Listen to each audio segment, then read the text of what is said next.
nagawa ko sa'yo, Brad? Ano nagawa ko sa'yo? Ha? Paano ako na murahin? Ano nagawa ko sa'yo? Ha? Parasan yung ginagawa niyo. Walang mag ginagawa. Kinumura mo ako. Ano ginawa niyan? Boss, hindi ako ano?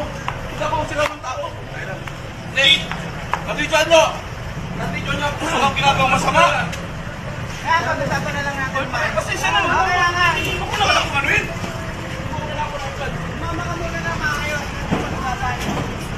Boss, 60 hours ka. Hindi mo kailangan murahin, Brad. Bibilang ka mo ka. Hindi mo kailangan murahin. Hindi mo kailangan murahin. Makakatulong? Ha? I-send ko po sa inyo. Hindi mo kailangan Hindi na po murahin. kailangan. Hindi na po kailangan.